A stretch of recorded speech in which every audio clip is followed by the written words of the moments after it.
देखिए, जब से देश आज़ाद हुआ है केवल 10 वर्षों के लिए आरक्षण लागू हुआ था, लेकिन धीरे धीरे ये आरक्षण 77 साल तक पहुंच गया और अभी देखिए कितने दिन तक ये चलेगी। ये सब राजनीति केवल वोट की है। ओबीसी में कुछ ब्राह्मण भी आते हैं, चुनाव में इसका बहुत बड़ा फर्क पड़ने वाला है। एक तरफ आप हिंदू सम्मेलन करा रहे हैं कि हिंदू एक हो जाओ, बटोगे तो कटोगे, और दूसरी तरफ आप बांटने का प्रयास कर रहे हैं, तो वो भी समझ रहा है। इसलिए ये दुधारी तलवार, ये यूजीसी जो है, इनके लिए दुधारी तलवार होगी।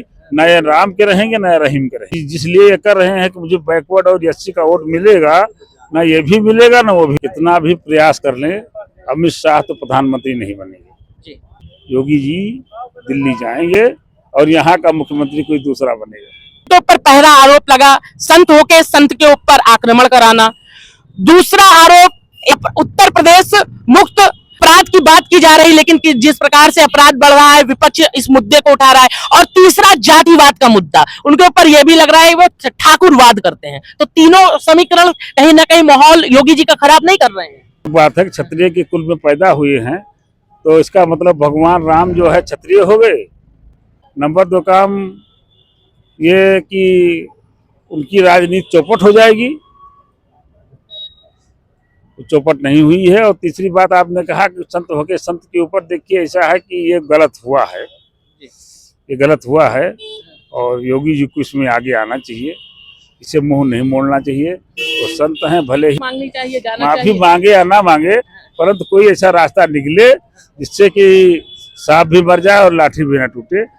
नमस्कार सभी को। इस समय हमारे साथ वरिष्ठ पत्रकार और जुर्म की दुनिया के संपादक अशोक तिवारी जी हमारे साथ मौजूद हैं।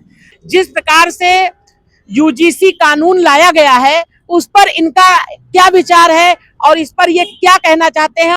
यूजीसी के बारे में आप क्या कहना चाहेंगे? जब हम लोग पढ़ाई करते थे उस समय भी ये व्यवस्था थी, विद्यालयों में अनुशासन समिति बनती थी जी। और अगर कोई विवाद होता था तो उस अनुशासन समिति में लोग जाते थे। पहले तो प्रिंसिपल ही सॉल्व कर देता था, प्राचार्य ही। अगर प्राचार्य व्यवस्था नहीं कर पाता था, कुलपति व्यवस्था नहीं कर पाता था, तो इसकी व्यवस्था जो है अनुशासन समिति को जाती थी। लेकिन उसमें एक प्रावधान ये था कि अगर शिकायत करने वाले झूठे पाए गए तो उनके खिलाफ भी कार्रवाई हुई। इसलिए इसमें जो परिवर्तन किया गया है कि जो का झूठा कार्रवाई करेगा तो वो व्यक्ति कहाँ जाएगा, किससे अपनी बात को कहेगा। लेकिन अब जो बातें प्रकाश में आ रही हैं, कुछ बातें प्रकाश में आ रही हैं, क्योंकि यूजीसी के जो नियम कानून है उसको पूरा पढ़िए। इसमें जो ये कहा गया है कि जो अनुशासन समिति बनी है उसमें सवर्णों को शामिल नहीं किया गया है, लेकिन ऐसा कोई प्रावधान नहीं है कि सवर्णों को शामिल ना किया जाए। भविष्य में उनको भी शामिल किया जा सकता है। तो ये आपने सबसे बड़ी बात बताई, जैसे कि SC ST इनको शामिल किया गया और फिर धीरे से चुपके से ओबीसी को भी ले लिया गया। दोस्तों के बीच में हंसी मजाक करता रहेगा और किसी को वही हंसी मजाक बुरा लग जाएगा, उसके बाद वो शिकायत करेगा तो जो कमेटी भी रहेगी वो ओबीसी की रहेगी और SC की रहेगी। तो जो ठाकुर साहब होंगे या पंडित जी होंगे उनके ऊपर कार्रवाई हो जाएगी, श्रीवास्तव जी के ऊपर कार्रवाई हो जाएगी। इसी को लेकर लोग आंदोलन कर रहे हैं कि ये गलत है। इस पर क्या कहेंगे? अभी मुझे जानकारी मिली है, मतलब जो लोग अभी जो कह रहे थे यूट्यूब चैनलों पर जो प्रकार की बातें आ रही हैं उसमें कुछ लोग ये कह रहे थे कि जो बैकवर्ड हैं ओबीसी में कुछ ब्राह्मण भी आते हैं जी।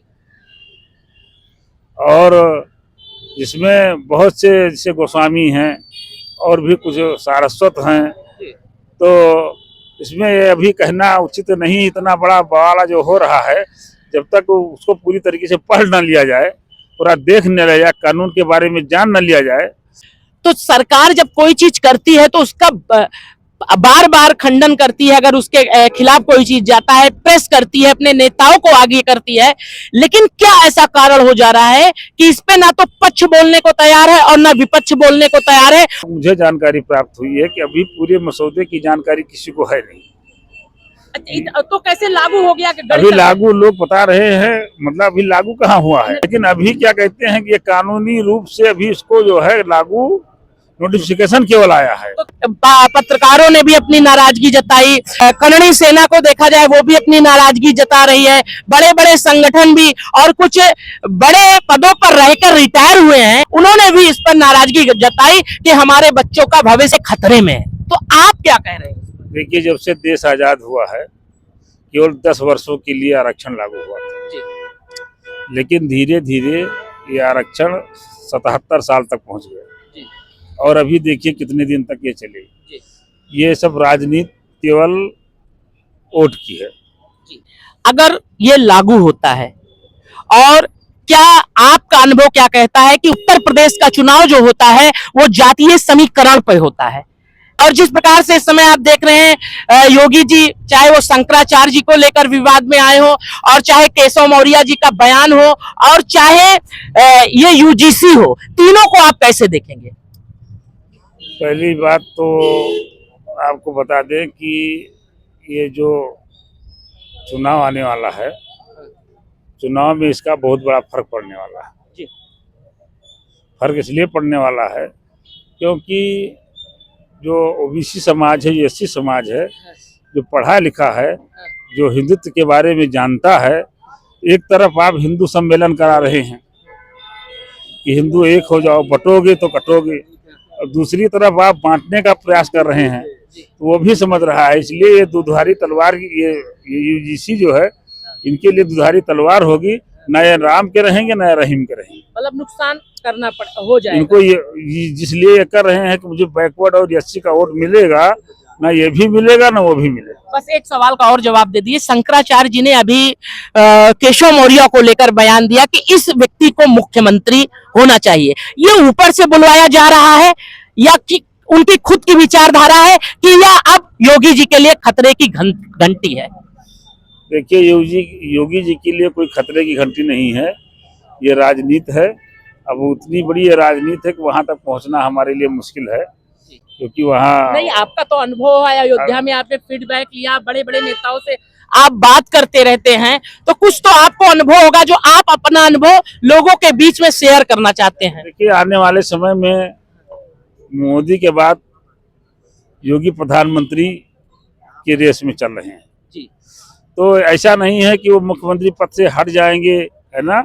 तो अगर मुख्यमंत्री पद से हटेंगे नहीं तो प्रधानमंत्री बनेंगे कैसे हो जी। अगर उनको प्रधानमंत्री बनना है तो उनको दिल्ली की तरफ रुख करना चाहिए। जी नहीं, दिल्ली की बात आपने कर दी तो एक सवाल और निकल आया।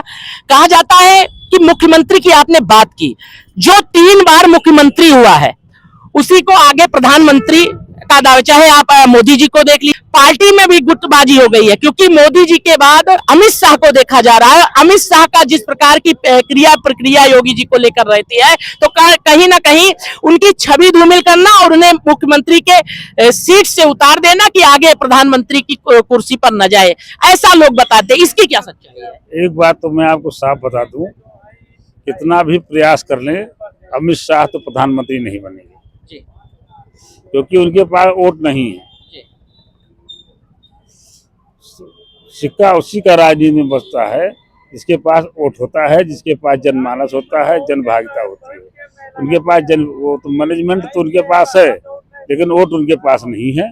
और आने वाले समय में योगी जी दिल्ली जाएंगे और यहाँ का मुख्यमंत्री कोई दूसरा बनेगा। लेकिन आपने एक सवाल का जवाब को घूम फिरा के दे रहे हैं। देखिए, योगी जी के ऊपर पहला आरोप लगा संत होके संत के ऊपर आक्रमण कराना। दूसरा आरोप, इस उत्तर प्रदेश मुक्त अपराध की बात की जा रही, लेकिन जिस प्रकार से अपराध बढ़ रहा है विपक्ष इस मुद्दे को उठा रहा है। और तीसरा, जातिवाद का मुद्दा, उनके ऊपर यह भी लग रहा है वो ठाकुरवाद करते हैं। तो तीनों समीकरण कहीं ना कहीं माहौल योगी जी का खराब नहीं कर रहे हैं? देखिए, संत हैं वो क्षत्रिय के कुल में पैदा हुए हैं, तो इसका मतलब भगवान राम जो है क्षत्रिय हो गए। वो संत हैं, अगर उन्होंने छोड़ दिया अपना क्या कहते हैं वो घर परिवार छोड़ दिया तो संत हो गए। उन्हें क्षत्रिय से जोड़ना ये गलत बात है, नंबर 1 काम। नंबर 2 काम ये कि उनकी राजनीति चौपट हो जाएगी। चौपट नहीं हुई है। और तीसरी बात आपने कहा कि संत होके संत के ऊपर देखिए ऐसा है कि ये गलत हुआ है, ये गलत हुआ है और योगी जी को इसमें आगे आना चाहिए, इसे मुंह नहीं मोड़ना चाहिए। वो संत हैं, भले ही वो हमारे विरोध में बोलते हों, लेकिन संत हैं। तो उनसे माफी मांगनी चाहिए, जाना माफी चाहिए। मांगे या ना मांगे, परंतु कोई ऐसा रास्ता निकले जिससे कि सांप भी मर जाए और लाठी भी ना टूटे। इनका भी सम्मान बना रहे और उनका भी सम्मान बना रहे।